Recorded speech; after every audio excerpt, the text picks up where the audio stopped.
ರಾಜ್ಯದ ಪ್ರಮುಖ ಜಲಾಶಯಗಳಲ್ಲಿ ಒಂದಾದ ಆಲಮಟ್ಟಿ. ಕೃಷ್ಣಾ ನದಿಗೆ ನಿರ್ಮಾಣವಾದ ಅತಿ ದೊಡ್ಡ ಅಣೆಕಟ್ಟು. ಆಲಮಟ್ಟಿ ಜಲಾಶಯ ಕರ್ನಾಟಕದ ಪ್ರಮುಖ ಜಲಾಶಯಗಳಲ್ಲಿ ಒಂದಾಗಿದೆ.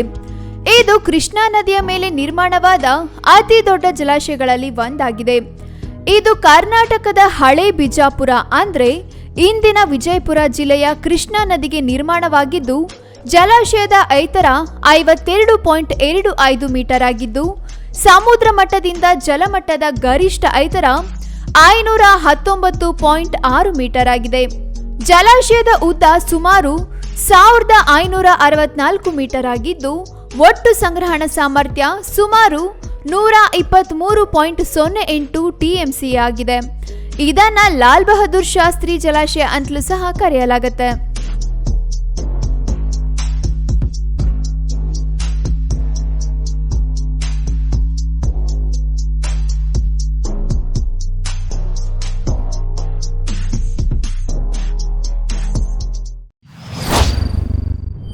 ನೀರಾವರಿ ಯೋಜನೆಗಳಿಗೆ ಮೂಲ. 290 ಮೆಗಾವ್ಯಾಟ್ ವಿದ್ಯುತ್ ಉತ್ಪಾದನೆಗೆ ಸಹಕಾರಿ. ಆಲಮಟ್ಟಿ ಜಲಾಶಯವು ಒಂದಷ್ಟು ಯೋಜನೆ ಹಾಗೂ ಧ್ಯೇಯೋದ್ದೇಶಗಳಿಂದ ರಚನೆಯಾಗಿದೆ. ಸಂಚಿತ ನೀರಿನ ಬಳಕೆ ಮೂಲಕ ಹಮ್ಮಿಕೊಳ್ಳುವ ನೀರಾವರಿ ಯೋಜನೆಗಳಿಗೆ ಈ ಜಲಾಶಯ ಸಹಕಾರಿಯಾಗಿದೆ. ಜೊತೆಗೆ 290 ಮೆಗಾವ್ಯಾಟ್ ವಿದ್ಯುತ್ ಉತ್ಪಾದನೆಗೂ ಸಹ ಸಹಕಾರಿಯಾಗಿದೆ. ನೀರಿನ ಸಂಗ್ರಹಣೆ ಮತ್ತು ನಿಯಂತ್ರಣದ ಮೂಲಕ ಬೇಸಿಗೆ ಹಾಗೂ ಬರಗಾಲದ ಸಮಯದಲ್ಲಿ ನದಿ ಪಾತ್ರದ ಜನರಿಗೆ ಕುಡಿಯುವ ನೀರಿನ ಸೌಲಭ್ಯ ಹಾಗೂ ಕೃಷಿ ಮೂಲಕ್ಕೆ ನೀರನ್ನು ಒದಗಿಸಲಾಗುತ್ತೆ. ಉತ್ತರ ಕರ್ನಾಟಕದ ಕೃಷಿಕರ ಜೀವನಾಡಿ ಆಲಮಟ್ಟಿ. ಜಲಾಶಯದ ಎತ್ತರ ಹೆಚ್ಚಿಸೋಕೆ ಮಹಾ ಅಡ್ಡಿ. ಈ ಜಲಾಶಯ ಉತ್ತರ ಕರ್ನಾಟಕದ ಕೃಷಿಕರಿಗೆ ಜೀವನಾಡಿಯಾಗಿದ್ದು, ಜಲ ಸಂಗ್ರಹಣದ ಒಂದು ಪ್ರಮುಖ ಕೇಂದ್ರವೇ ಆಗಿದೆ.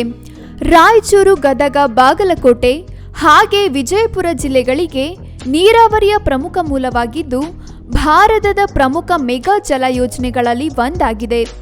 ಅಷ್ಟೇ ಅಲ್ಲದೆ ಜಲಾಶಯವು ಲಿಫ್ಟ್ ಇರಿಗೇಷನ್ ಪ್ರಾಜೆಕ್ಟ್ನ ಮೂಲಕ ಇತರ ಜಲಾಶಯಗಳಿಗೆ ಪೂರಕವಾಗಿದೆ. ಆದರೆ ಜಲಾಶಯದ ಮಟ್ಟವನ್ನು ಹೆಚ್ಚಳ ಮಾಡಬೇಕು ಅನ್ನೋ ಕೂಗು ಮೊದಲಿನಿಂದಲೂ ಇದೆ. ರಾಜ್ಯ ಸರ್ಕಾರ ರೆಡಿಯಾಗಿದ್ರೂ ಅದಕ್ಕೆ ಮಹಾರಾಷ್ಟ್ರ ಸರ್ಕಾರ ಗ್ರೀನ್ ಸಿಗ್ನಲ್ ಕೊಡ್ತಾ ಇಲ್ಲ. 524 ಮೀಟರ್ಗೆ ಹೆಚ್ಚಿಸಬೇಕು ಎಂದು ನ್ಯಾಯಾಧಿಕರಣ ತೀರ್ಪು ಬಂದಾಗ ಸುಮ್ಮನಿದ್ದ ಮಹಾರಾಷ್ಟ್ರ ಸರ್ಕಾರ ಈಗ ಕರ್ನಾಟಕದ ಸಿಎಂಗೆ ಪತ್ರ ಬರೆದು ಆಕ್ಷೇಪ ವ್ಯಕ್ತಪಡಿಸಿದೆ. ಅಣೆಕಟ್ಟಿನ ಎತ್ತರ ಹೆಚ್ಚಳ ಮಾಡಿದ್ರೆ ಮಹಾರಾಷ್ಟ್ರದ ಸಾಂಗ್ಲಿ, ಕೊಲ್ಲಾಪುರ ಜಿಲ್ಲೆಗಳು ಪ್ರವಾಹ ಸಮಸ್ಯೆ ಎದುರಿಸುತ್ತವೆ. ಹೀಗಾಗಿ ಮರುಪರಿಶೀಲನೆ ಮಾಡಬೇಕು ಎಂದು ಪತ್ರದಲ್ಲಿ ತಿಳಿಸಿದ್ದಾರೆ. ಆದರೆ 2010ರ ತೀರ್ಪಿನ ಬಗ್ಗೆ ಮಹಾರಾಷ್ಟ್ರ ಸರ್ಕಾರ ಎಲ್ಲೂ ಪ್ರಶ್ನೆ ಎತ್ತಿರಲಿಲ್ಲ. ಈ ಯೋಜನೆ ಜಾರಿ ಮಾಡಲಿ ಎಂದು ಮಹಾರಾಷ್ಟ್ರ ಸರ್ಕಾರ ಅಫಿಡವಿಟ್ ಸಲ್ಲಿಸಿತ್ತು.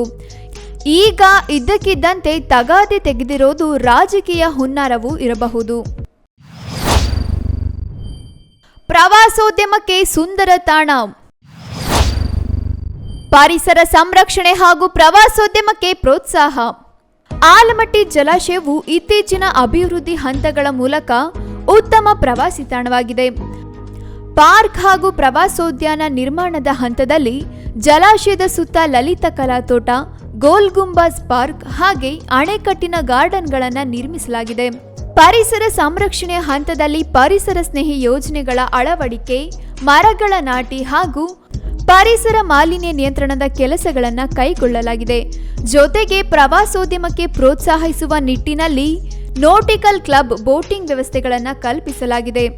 ಒಟ್ಟಾರೆಯಾಗಿ ಈ ಜಲಾಶಯವು ನೀರಿನ ಹಾಗೂ ವಿದ್ಯುತ್ನ ಮೂಲವಾಗಿದ್ದು, ಪ್ರವಾಸಿಗರಿಗೆ ಸಂತಸ ಹಾಗೂ ನೆಮ್ಮದಿಯನ್ನು ಸೃಷ್ಟಿಸುವ ತಾಣವಾಗಿದೆ. News room Kannada medium 24x7.